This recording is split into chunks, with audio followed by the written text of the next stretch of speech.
Subscribe to our YouTube channel for in-depth interviews of India Inc. and press the bell icon so that you do not miss our updates.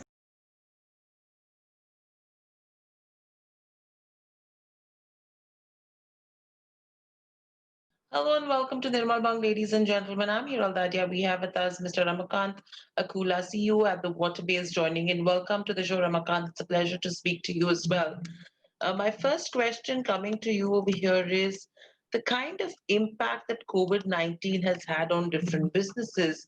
Firstly, if you could just help us understand how has it affected the fisheries as well as the aquaculture business? Hi, thanks for this opportunity to interact with you. The pleasure is mine. Well, COVID impacted every sector. It touched Correct. every industry. So our business, when I say our business, mainly I'm talking about the fisheries business, Hmm. is also deeply impacted because we depend too much on the exports. Correct. And as you know, that because of the lockdowns and the restrictions, uh, the business is badly impacted right now because almost 70% of the seafood is consumed out of home. Hmm. And now with restaurants not running full, there's no business, no airlines are flying, no cruise lines. So out of home consumption has fallen to a great extent. So this impacted demand and everyone along with India, there are other export oriented countries. We are facing tough times right now, and the lockdown Absolutely. restrictions even in India impacted it both on the supply side as well as on the demand side. We could see the impact of COVID. Right. So, Ramakant, as you mentioned, the sector is highly dependent on international trade as well. And as a sector, it suffered quite early in the development of the pandemic from the restrictions and closures of global markets. Now, taking this into consideration, if you could just help us understand how has the transition been from March to now? Okay, the initial few months were tough as it was the same with many of the sectors. I will first talk from the supply side because we are on the supply side, India. So as soon as the lockdowns were announced, as you have seen on the televisions, Mm. a lot of panic all around, and all our farmers, who are doing shrimp farming or fish farming, they resorted to panic harvest, fearing that there won't be cargo movements, there won't be demand for their produce. Everybody resorted to panic harvesting, and distress sales were witnessed during that part of the time. And most of them, harvested their crop, which was just barely into the initial stages that time. Because if you look at the summer crop, I would talk more from the shrimp point of view. The summer crop is the major crop for shrimp farmers in India.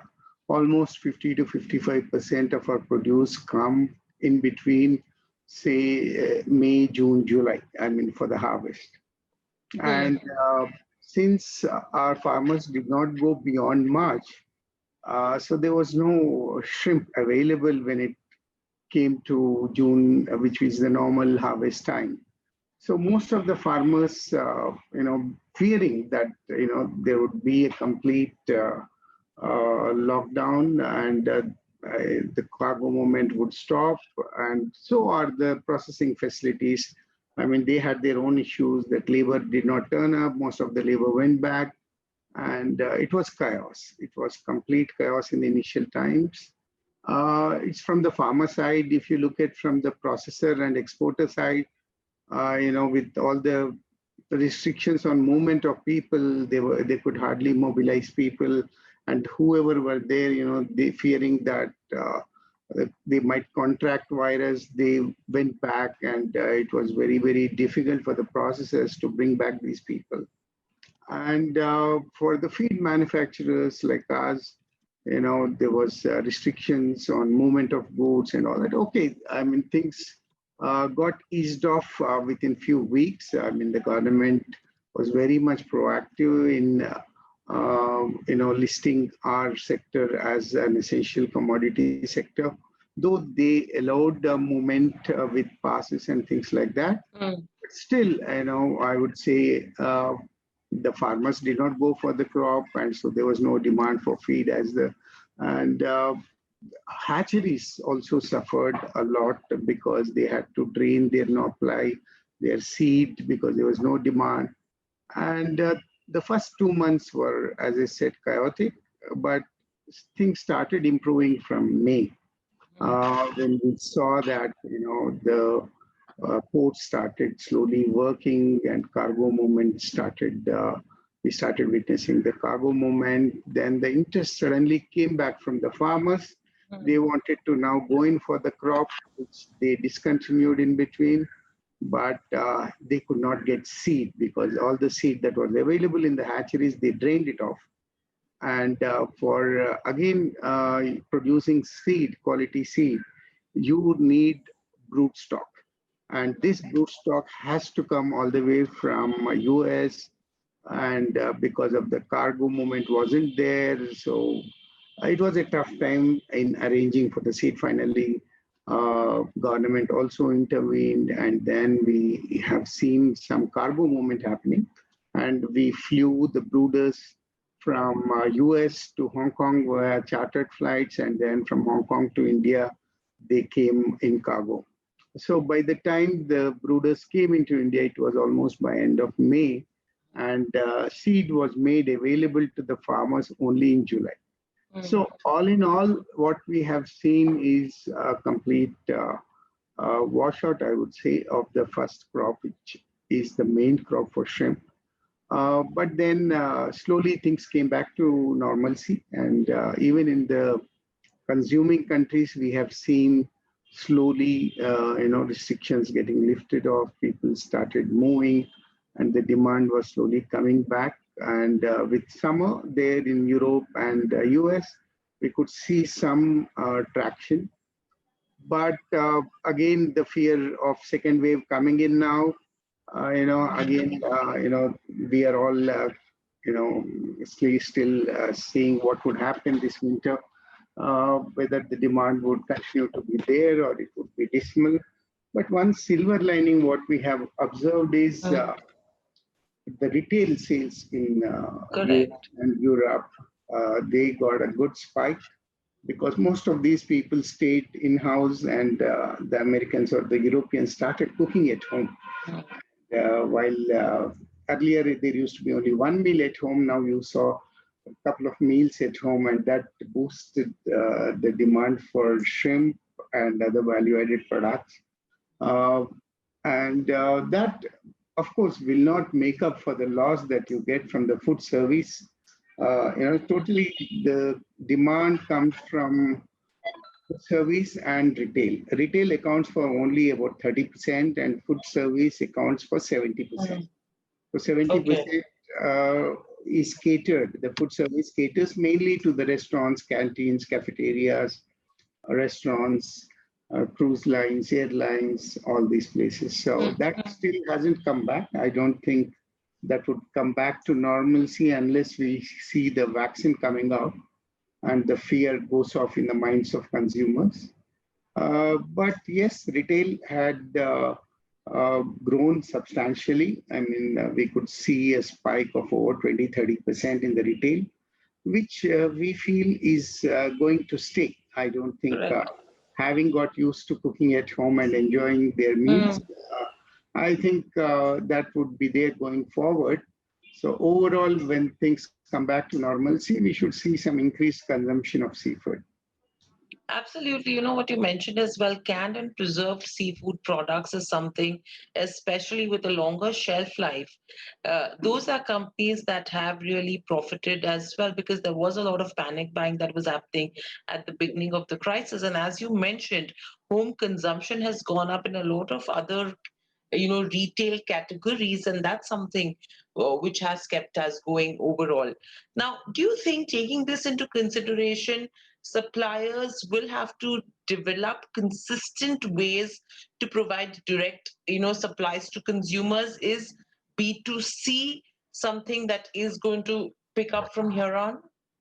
I would say yes. I mean, this pandemic has really, gave a thrust on, how Indian processors should focus on ready to eat and ready to cook products, which are shelf stable.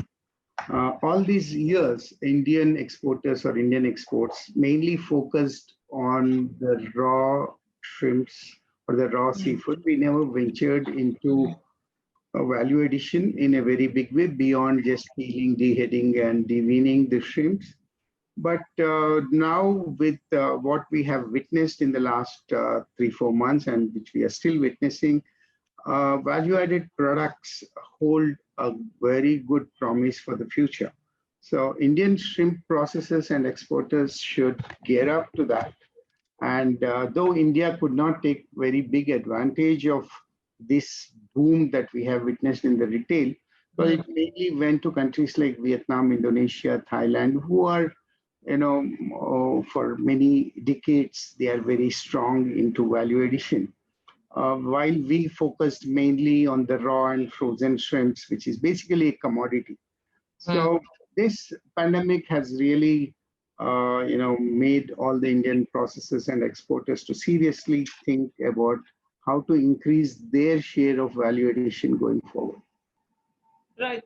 So, taking all of this into consideration, help us understand, going ahead as well. What's happened is there are still many uncertainties which are ahead of us, particularly with the duration as well as the severity of the pandemic. No one knows what's going to happen.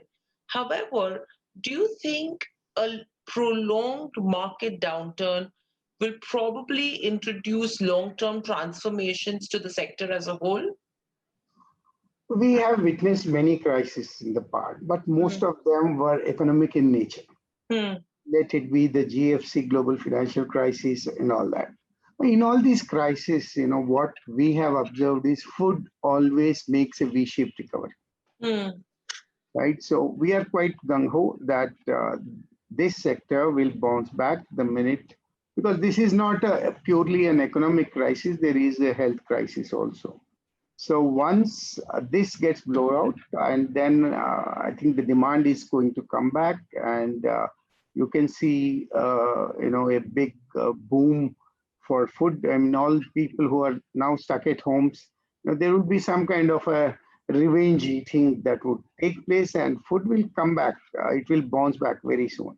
Regarding what structural changes this pandemic would bring in for the future, as I said, yes, everybody is now very clear that value added products will hold the key, because retail has emerged as a big sector. Earlier, its contribution to the total consumption basket was 30%, which I reckon would go up to 40, 45% post the pandemic. So that's a big change that's going to coming, that's going to hit us. So Indian exporters should take note of this, and they should increase their share of value-added products to the global market. From the farmer point of view, what lessons have they learned from this crisis is basically to be more vigilant on what's happening all around us, looking at the farm gate prices, how the international prices are moving, what would be the impact of these international prices on the farm gate prices in India, and whether they should keep in view only the Western markets, which want a bigger size of shrimp, or they should look into the Eastern markets, which are growing, like China is going to be a very big consumer of shrimp. I mean, today I would say, as a single country, China is the #1 consumer of shrimp, but they need smaller sizes. And Indian shrimp farmers all along were quite happy to grow the shrimp to a larger size, basically to cater to the Western countries. Now, should the Indian farmer look at smaller size shrimp, which would also help him to de-risk Instead of growing them to 120 to 150 days, can he grow the shrimp to 15 grams, which becomes marketable? I mean, if somebody is looking at China, he needs only a 15 to 18 grams kind of shrimp. So these are certain changes that would come in post, and even our exporters are also looking how to tap the Chinese market in a big way. Our share in the Chinese market is not big enough. Ecuador holds almost 60% of the Chinese market. So we are very strong in US. We don't have a big share in Europe as well. So going forward, I would say that Indian farmers or Indian exporters, they would train their guns on these two markets going forward. Right. And then with this, another thing that we've noticed, especially with regards to where, aquaculture goes, is that unsold produce is something which actually, results mainly, say, probably in terms of highest livestock. And on that, the costs go up, especially in terms of where feeds and all go. So have costs also increased over time, and has uh, a risk with regards to fish mortality is also gone up? Yeah, I mean, I have to take you, back to 2008-9 to put things in perspective. India was not a very big player Mm, way back, or 10 years back, say 2008 or 9. We were producing, less than 100,000 tons of shrimp. Today, I mean, in 2019, we produced 800,000 metric tons of shrimp. How this change has happened, how this exponential growth has come in, because we adopted a new species called vanamide. This mm, changed the game, and then we could become the world's number one producer of shrimp and the world's number one exporter of shrimp. mm. Now, over a period of time, what we have observed is while we are growing in our production numbers, the productivity is coming down. There could Okay. be a lot of reasons. Earlier, if we were Mm, using, mostly 6 tons per hectare or 7 tons per hectare, today mm, the mm. productivity is almost come down to 60% or 55%. So over a period of time, efficiencies have to be focused upon. You cannot blindly keep increasing the area under acreage and increase Correct. the farming area and increase your production. That's very easy to do. But when it comes to a crisis like this, when you see that you're not getting remunerative prices, and it's not going to be easy going forward to get the same kind of prices, what you earned in 2012, 13, 14. So here comes the importance of how to build efficiencies. And efficiencies can come in when you improve your farming practices, when you keep your costs under control. And the biggest cost today for a shrimp farmer is feed. Feed accounts to almost 50%.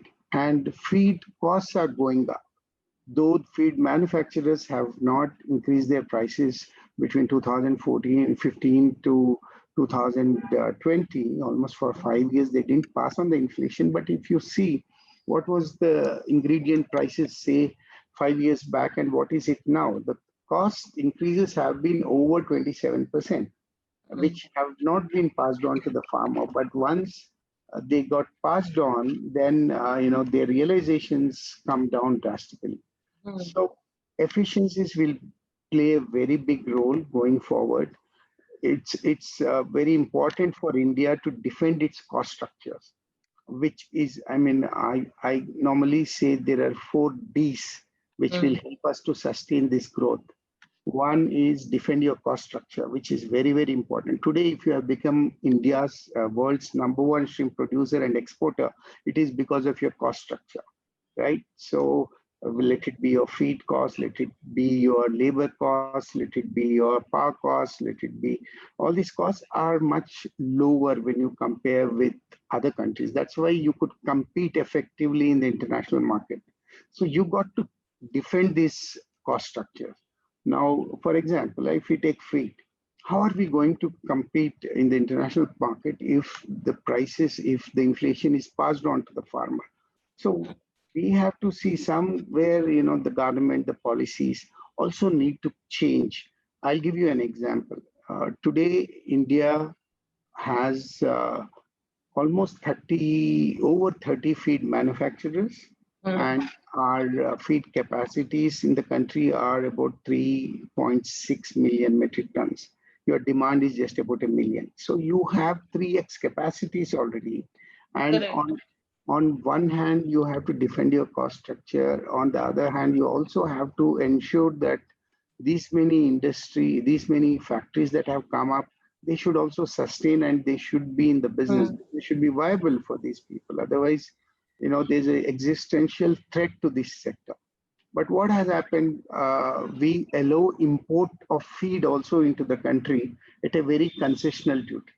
Mm. This is the paradox. On one hand, we want to be Atmanirbhar Bharat. On the other hand, you allow import of feeds. When your country has enough capacities, what is the need to give a concessional duty to imports? So Mm. these are certain policy issues that one needs to think. If you can allow imports at a cheaper rate, then all these companies which have set up shop in India, they have to Mm. close. And what would be the impact of that? So many people will become unemployed and you will be dependent on imported feed. What happens tomorrow? The exporting country has enough demand there itself and they don't send you the feed.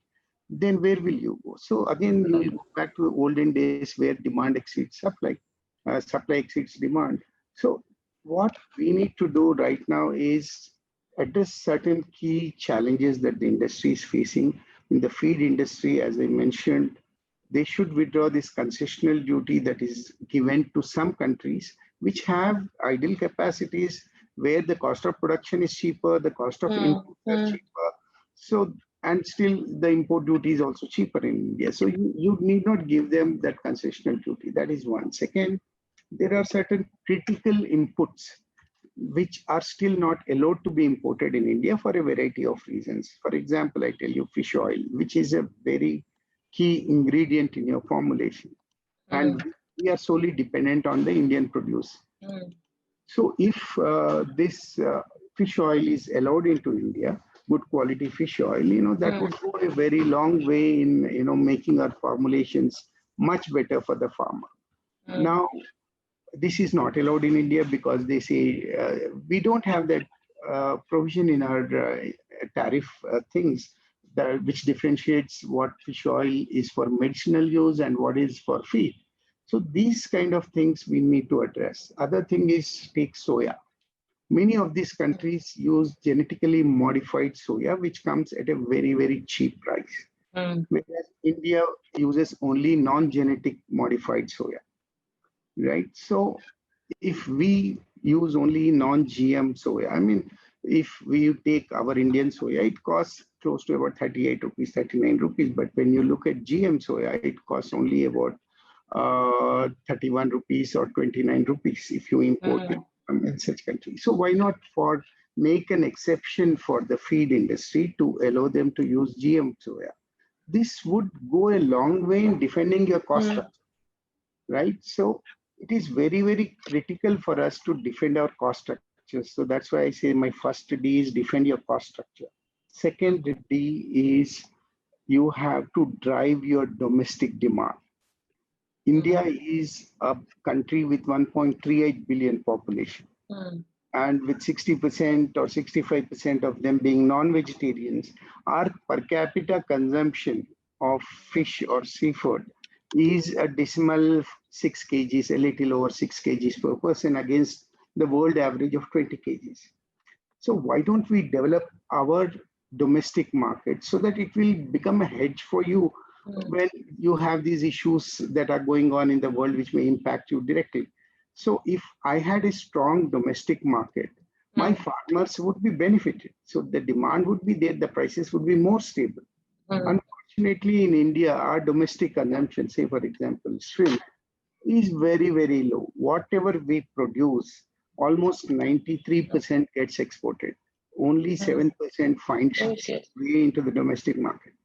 So a strong domestic market is very much required for us to de-risk farmers from the vagaries of this international trade, and also grow your market in a very big way. Then mm, what stops your domestic consumption? There are, mm, I would say here, three A's: awareness, awareness of consuming good quality seafood like shrimp. mm, People do not believe. I mean, there are wrong notions, these things about shrimp consumption. They say that this has high cholesterol. One should not. Even doctors suggest that do not eat shrimp if you have cholesterol. But that's a very wrong notion. What shrimp eating does is, shrimp is a very healthy food, quite nutritious food. That's why US FDA has given it go ahead in US, and in our country nobody has taken that effort to propagate the benefits of shrimp. It increases your HDL. I mean, if you look at your cholesterol, it consists of three parts, three right? parts. HDL, Correct. LDL, Correct. and triglycerides. Your HDL gets a good shot in the arm, Mm, which overall balances your lipids. Even your lipids go slightly up, the LDL goes slightly up, but the increase in HDL, is so much that it negates this impact. So it's and what benefits it gives, shrimp. It has so much of omega. It has so much of benefits for your heart, for your immunity. It has scarce elements like selenium, which is very important for growth. So it has so many benefits, but unfortunately in India there is not much efforts taken to propagate the health benefit. This and the thing is fresh versus frozen. Even today, I don't mind going and standing in a wet market to buy my shrimp or mm, fish. I don't accept mentally that the frozen chamber in a supermarket or a hypermarket, which carries all these frozen products, uh, we feel that they are not as good, not as fresh as what I buy from the wet market. It's a very mm, wrong notion again. So people have to move away from this. The frozen food is as good as fresh. And with the latest harvesting techniques and things like that, we carry the same freshness. It is packed with the same freshness and it is transported to the supermarkets where you can pick up your frozen seafood. mm, So awareness is a very key thing that in India one has to work hard on it and encourage Indians to eat more seafood. Second thing is affordability. Now we are a growing economy, developing nation. Still, the cost of proteins, if you look at, chicken is the cheapest, mm, right? So people don't mind spending on chicken, but when it comes to eating healthy seafood, they think that it is a bit expensive. But with the growing disposable incomes and with the economy mm. growing the rate at which we are projecting, I don't think there would be a big challenge for us to increase the consumption going forward. The other thing is availability. Availability is a big question. Your cold chain is not very well established in the country. Mm, Still, you find it challenging to move your shrimp from the coastal areas into the hinterland of the country. The cost of transportation, the availability of cold storages are still a big question. So, if we address these three issues, which I said, mm. availability, awareness, and affordability, Indian domestic market will go a very long way in helping the Indian industry to be insulated with these vagaries of this kind of crisis that will crop up now and then. So So, my view is mm, India should focus on three things. One, I said, drive your domestic consumption, then diversify your species. We are so dependent today. If you look at your total seafood exports, that we have done close to about 6.7 billion US dollar worth. 70% of that value is coming from shrimp. So there are still a lot of other aquatic species that we can export. One needs to focus that. So we need to diversify both in shrimp and in fish. And then, as I said, defend your cost structures. So these things will go a long way in sustaining our number one position in the world. right. So, Ramakant, overall, during these times of COVID, how have price fluctuated? I mean, in the beginning, there was no demand for shrimp because everybody was in a panic mode. Hmm. I'll give you certain numbers that would help you to understand that particular time just before COVID. 100 count shrimp, which means a 10-gram shrimp, was fetching the farmer about 230 rupees per kg, right? And it fell to as low as 160 rupees during this lockdown period. So they had to suffer huge losses because the production cost itself is about 180 rupees. Hmm. So those few months of initial months of the lockdown was very tough, but then suddenly, since everybody went in for panic harvesting, distress harvesting, there is no material available. Then again, it's a function of supply and demand. When there is no supply, the prices started shooting up.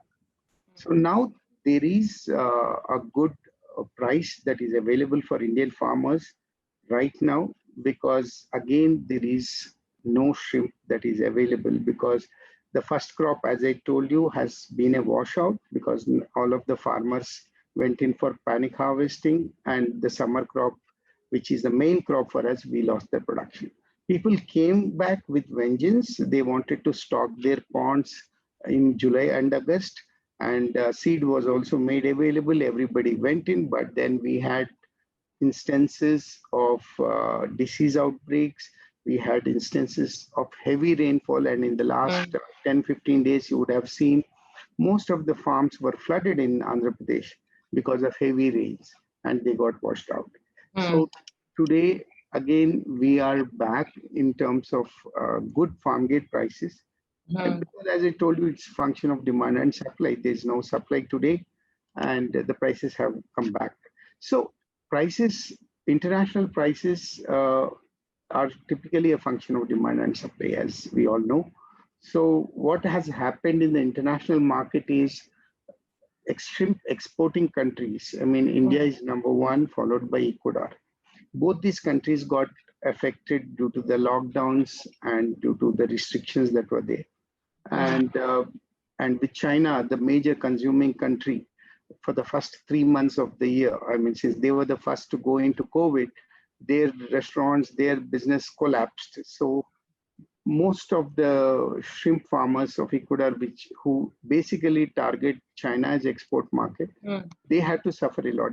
The Ecuadorian prices crashed, and from 5.7, 5.8 US dollar per kg, it came to as low as 5.2 US dollar per kg.